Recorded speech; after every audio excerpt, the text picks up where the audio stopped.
বান্দা যখন সেজদা করে তো আল্লাহ তাআলা তার পিঠে মাথায় এভাবে হাত বুলায় দেয়, আদর করে। আল্লাহ আদর করে, আল্লাহর কুদরতি পায়ে সেজদা দেয়, মালিক তখন আদর করে দেয়, পিঠে মাথায় হাত বুলায় দেয়। আল্লাহ ডেকে বলে, আনিস আমারে সেজদা করছো না, ইরফা রাসা, উঠো, মাথা উঠো, ওঠো, বসো বসো। আর কিছু বলবা কিনা বলো। তো বান্দা বলে আত্তাহিয়াতু লিল্লাহি ওয়াসসালাওয়াতু ওয়াত-তাইয়্যিবাত। আল্লাহ বলে, আচ্ছা আমার প্রশংসা করলা, খুশি হলাম, আর কিছু? আল্লাহুম্মা সাল্লি আলা মুহাম্মদ ওয়া আলা আলি মুহাম্মদ।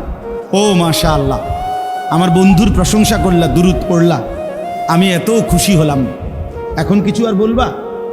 তো বান্দা বলে, আল্লাহ সেজদা দিয়ে আপনার কাছে আসলাম, আপনার প্রশংসা করলাম, আপনার বন্ধুর দুরূদ পড়লাম, একটা উদ্দেশ্য আছে, মাকসাদ আছে।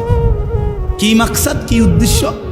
আল্লাহুম্মা ইন্নী যালামতু নাফসি যুলমান কাসীরা। আয় মাওলা, আমি বড় নাফরমান মাওলা, আমার গুনাহ অনেক বেশি মাওলা, আর আমি জানি ওয়ালা ইয়াগফিরুয যুনুবা ইল্লা আনতা, আপনি ছাড়া আর মাফ করার কেউ নাই। এই জন্য আপনার এত কাছে আসলাম, আপনার স্পর্শ পেলাম, আপনার বড় আকরাব ঘনিষ্ঠ হলাম।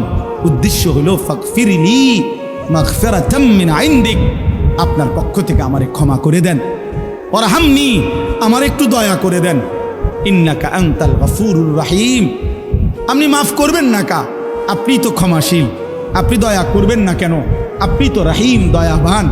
আল্লাহ বলে, কস কিরে বান্দা, এত আদর করে বললে মাফ না করি কেন? হ্যাঁ, কি কইছেন এখন? আল্লাহু আকবার। এই জন্য বান্দা যখন সালাম ফিরায় এই ডানে বামে, তখন এই একবার কি পড়ে? আল্লাহু আকবার। অর্থাৎ উদ্দেশ্য হলো সে সালাম ফিরাইয়াই আল্লাহু আকবার বলে, অর্থ বলে আর মানুষের জানায়, ভাই সাহেব আল্লাহ বহুত বড় মহান, উনি আমার মাফ করে দিচ্ছেন। আল্লাহু আকবার। এই জন্য আপনারাই তো কইয়া উঠলেন আল্লাহু আকবার, নিজে নিজে। আল্লাহু আকবার।